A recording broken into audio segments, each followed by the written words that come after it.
Some years ago, I investigated what proved to be the relatively intact skeleton of a fully tacked horse found by chance on a heavily forested hillside in western Marin County, just north of San Francisco. At the time, I was a state archaeologist, and I was called in to determine whether the discovery had any historical importance. I'm occasionally given forensic cases involving the discovery of human bones, but never before had I investigated the skeleton of a horse. Upon visiting the site and viewing the skeletal remains in situ, it was clear to me that the horse was of no historical significance. It seemed much too recent for that. However, I wondered about the fate of the rider. I learned that law enforcement officers had visited the area, but upon viewing the steep and poison oak-covered hillside where the horse's remains were found, decided not to hike to the scene. Thinking about the slight chance that there might be a long-lost rider on that same hillside, I began a survey of the surrounding area to ensure there were no other remains that had gone previously undiscovered. Finding no evidence of a rider, I concluded that the horse had been a runaway. After giving it some thought, I decided to see if I could determine the identity of the horse in order to better understand how it had come to die on this remote hillside years earlier. For lack of a better name, I called this mystery horse the horse with no name. I was inspired to do so by a popular song by the same name from the early 1970s. Back in 1961, my parents took my sisters and me to Washington, D.C. to visit relatives and to see the sights. One day, after we had visited the Kennedy White House, we stopped at Arlington National Cemetery and paid homage at the Tomb of the Unknowns. The military honor guard was just changing when we arrived, and it was an impressive thing for a young boy to witness. The memory stayed with me, and over the years I found myself often wondering about the anonymity of those interred in the tomb, as well as their affinity with the nation as a whole. Those nameless veterans seemed to represent each and every one of us, and were thus like members of our families.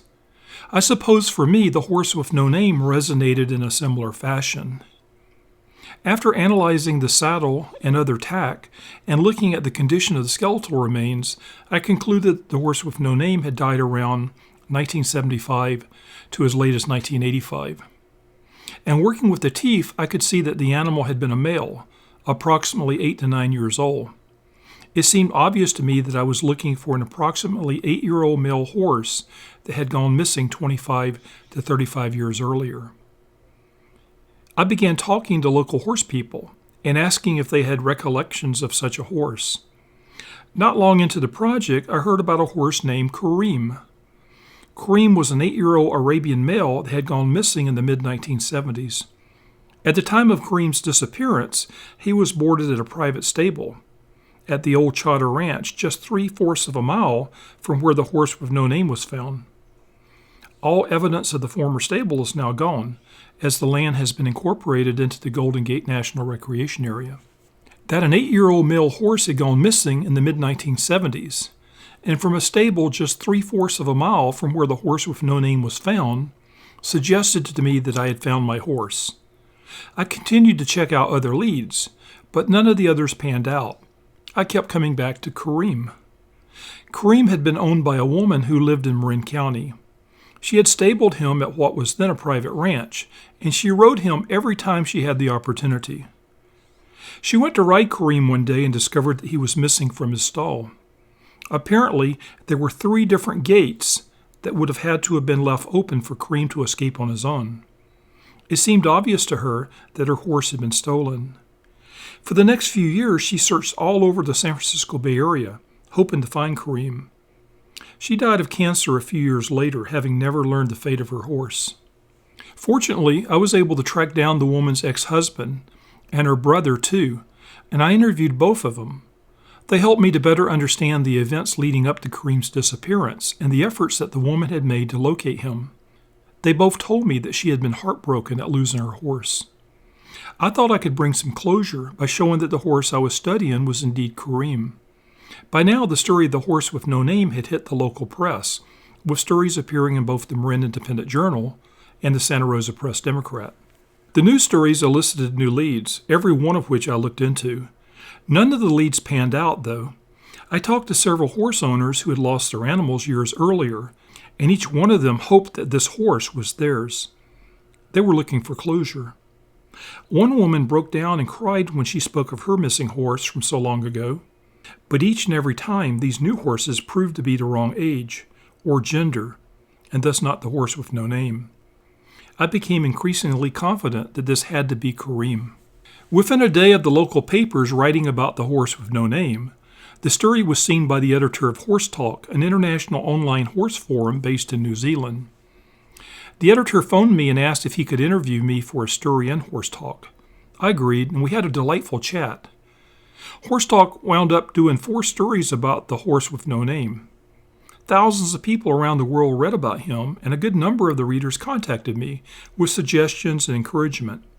I appreciated the encouragement. The newspaper articles elicited all kinds of response, too. The commenters were anonymous and mostly supportive, but some of the comments were ugly and even demeaning. A few stated that I should be fired for squandering public funds conducting such useless research. Some accused me of beating a dead horse. And a few of the commenters were downright threatening. Of course, what they didn't realize was that most of the time that I spent investigating this deceased horse was my own time. I wasn't on the clock, except for the first 2 days, when I was first documenting the discovery of the horse skeleton and searching to see if there might be evidence of a long-forgotten rider near the remains of the horse. I continued studying the horse with no name on my own time. That's because I felt an affinity for this forgotten horse, and I thought that with the grace of my scientific skills, I could help bring closure to someone who might be still mourning their loss. I suppose I began to think of the horse with no name as my horse, too. The same day that my first interview with Horse Talk went online, an international horse forum located in the Netherlands picked it up, translated it, and made the new translation available online. From there, the story went viral, and I was soon inundated with emails and calls from around the world. With so many horse owners watching, I now felt compelled to solve the mystery of the horse with no name. I felt confident that I could do so, as I knew that this animal just had to be Kareem. A colleague of mine suggested that I contact Dr. Deb Bennett, director of the Equine Studies Institute. Dr. Deb was a renowned paleontologist and horse authority, formerly of the Smithsonian Institution. Upon contacting her, Dr. Deb, who was living in Central California, invited me to bring her the remains of the horse with no name. She volunteered her time, free of charge, to conduct an analysis to help me determine if the remains belonged to the missing Arabian. I was thrilled. I knew that with Dr. Deb's help, I'd soon be able to tell the world about Kareem. I loaded the remains of the horse in a van and drove the 5 hours to Dr. Deb's equine research lab in the heart of California's Central Valley. Upon arriving at the lab, I found Dr. Deb awaiting me. She proved to be a gracious and obviously knowledgeable scholar. Dr. Deb's lab was filled with horse bones, and her library was overflowing with scientific literature, including various publications that she had authored herself, including her classic, Conquerors, The Roots of New World Horsemanship. I was duly impressed, and I knew that the horse with no name was now in exceptionally good hands.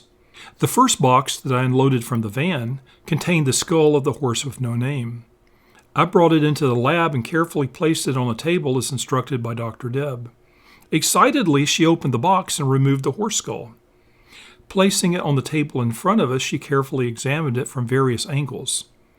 After about 30 seconds, she turned toward me and announced, "Well, you're right about this being an 8-year-old male, but it's definitely not an Arabian."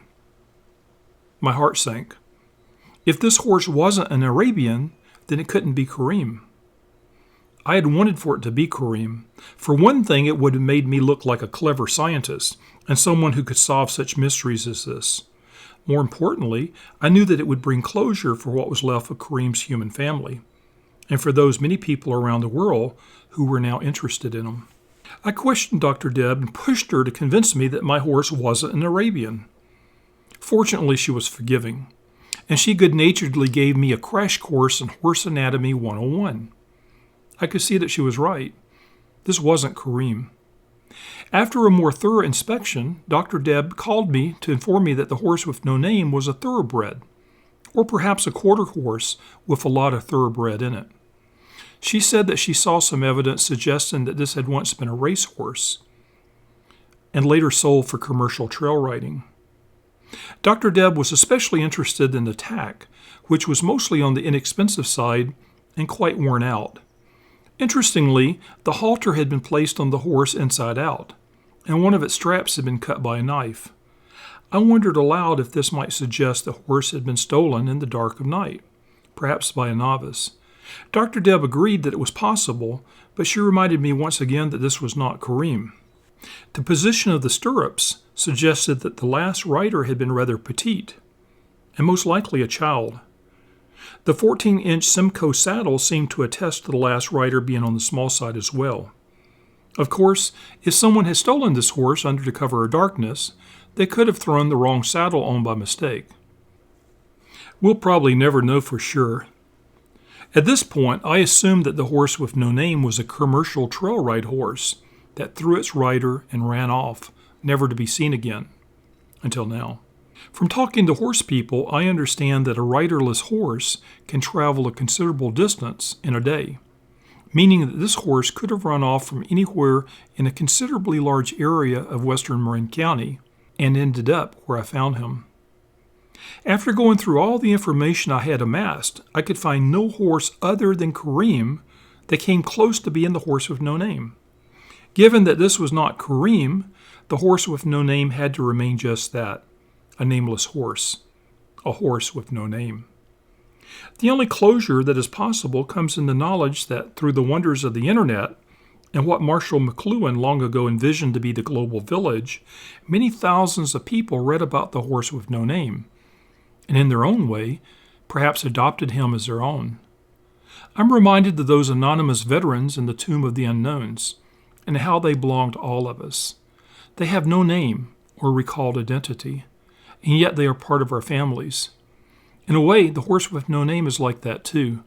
He belongs to all horse lovers, and to everyone with room in their heart for all God's creatures.